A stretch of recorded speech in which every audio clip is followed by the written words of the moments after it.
Closed doors, I'm a fool for your love.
Et hello Acorn, j'espère que vous et vos loulous allez tous très bien. Aujourd'hui je vous retrouve dans une nouvelle vidéo et je me suis dit que ce serait un peu plus cool de vous commenter ma séance plutôt que de la laisser simplement défiler. Donc je commence au sol, ce serait vous mentir si je vous disais que je faisais toujours ça avant de monter dessus. Mais j'essaye de le faire de plus en plus régulièrement parce que je trouve que c'est vraiment important d'avoir un cheval connecté à soi avant de monter sur son dos.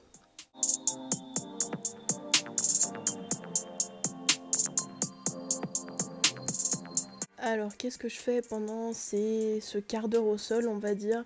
Donc je révise les bases, les pressions du licol, les déplacements des hanches, des épaules et surtout le reculer par pression du licol. Donc là vous voyez je dois mettre beaucoup d'inconfort pour que elle résiste pas en fait.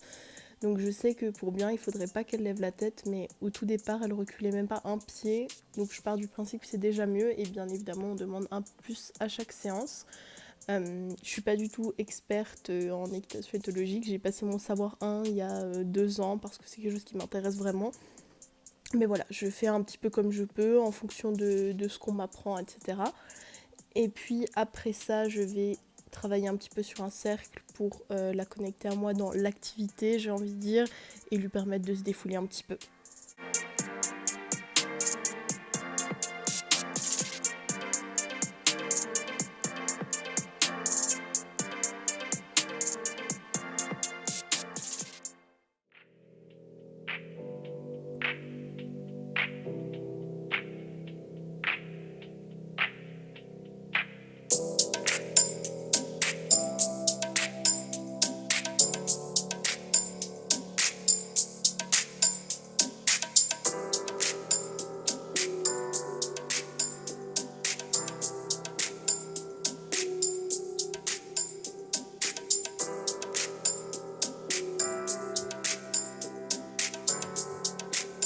Donc là, vous venez de voir un des tout premiers changements de main au trot d'Utopie.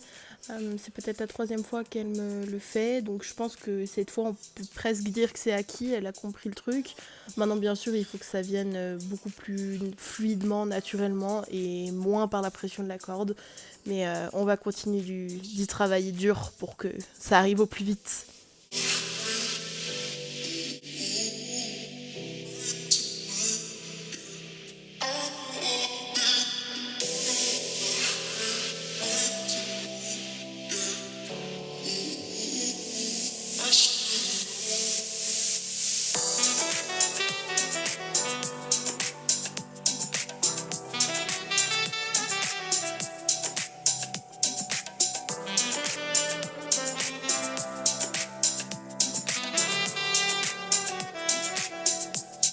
Et puis moi j'aime bien finir ma partie au sol pour tout vérifier une bonne fois pour toutes dans un espèce d'enchaînement. Donc on avance, on recule, je demande les hanches, les épaules, les flexions, des sessions d'encolure, etc. etc.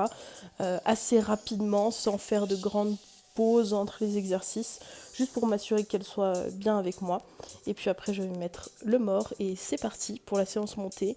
Donc malheureusement on monte plus trop en licol parce qu'on s'est fait quelques frayeurs et il faut vraiment qu'on reprenne les bases pour pouvoir monter en licol dans la sécurité. Euh, Ça va sûrement revenir très vite.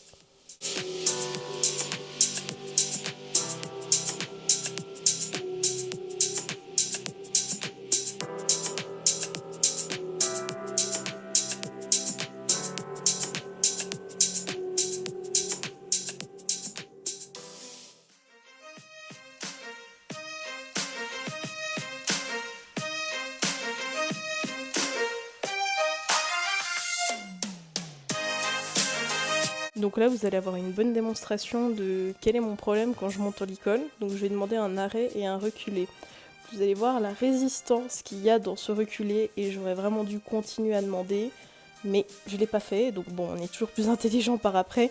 Donc vous imaginez bien que si, quand je fais une pression sur le chanfrein, ça met autant de temps de réponse, il suffit qu'elle ait peur d'un petit quelque chose et pour l'arrêter ça peut devenir un peu compliqué. Elle m'a jamais embarqué, seulement je sentais que l'arrêt était pas... je bloquais mon bassin, il fallait que je ferme mes doigts puis que je fasse une pression sur le licol pour qu'elle s'arrête.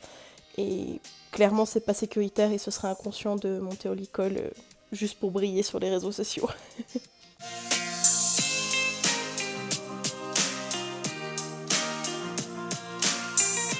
Donc je commence toutes mes séances, absolument toutes sans exception, par faire des flexions dans tous les sens. Donc vraiment des flexions dans le bon sens d'où on marche, à contresens, etc.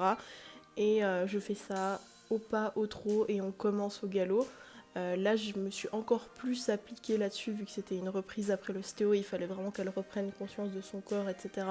Ça me permet de voir comment elle est dans sa bouche, est-ce que elle répond bien à mes demandes de mes mains et qu'elle dissocie bien les mains des jambes.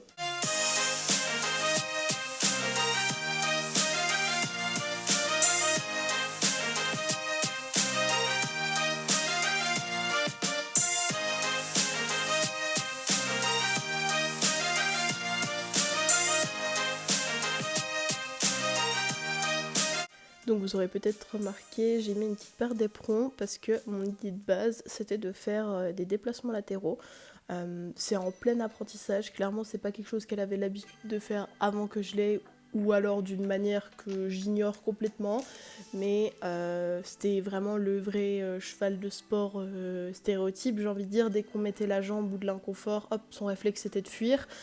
Et elle commence doucement à comprendre ce que ça veut dire, cette histoire de déplacements latéraux, mais je mets des éperons pour être vraiment plus précise et pouvoir agir pile poil où on doit agir en fait. Donc j'avais prévu de faire ça et finalement je vais pas du tout faire ça parce que je trouvais que c'était un petit peu méchant entre guillemets comme séance de reprise. Donc voilà, j'en ferai un tout petit peu à la fin mais vous verrez que c'est pas du tout brillant, hein. On n'est pas encore prêt pour la Saint-Georges.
Un petit exercice que j'aurais fait cette séance, c'est de me mettre au trot assis sur un cercle, et même au galop d'ailleurs, et de faire des transitions descendantes. Au passage de l'ostéo, je lui avais dit que chaque fois que je faisais des transitions descendantes et inter ou intra-allure, ça changeait rien du tout. Du moment que je veux, entre guillemets, ralentir mon cheval, eh bien, elle se relevait complètement dans le dos et impossible d'avoir un contact constant sur les rênes. Pour moi, c'était peut-être mes mains qui bougeaient trop, mais lui, il a trouvé qu'elle avait les lombaires coincés, donc lui les a décoincés et c'est magique, ça va beaucoup mieux.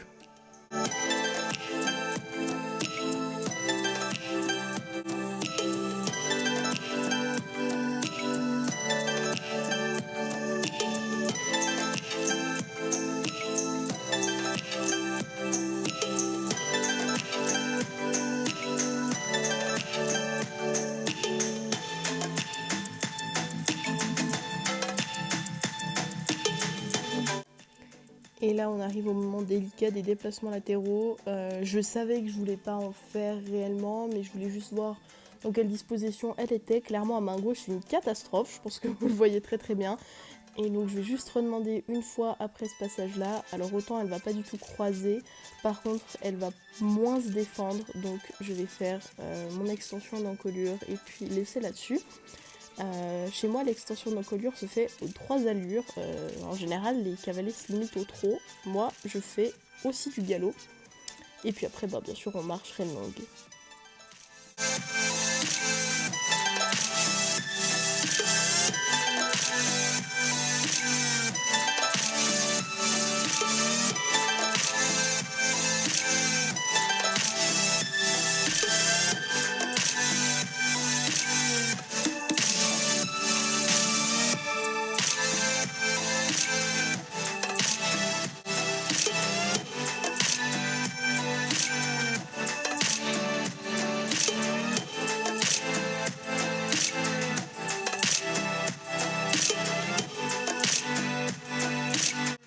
En espérant que cette vidéo vous ait plu, il ne me reste plus qu'à vous dire prenez soin de vous et de vos loulous. A bientôt, bisous.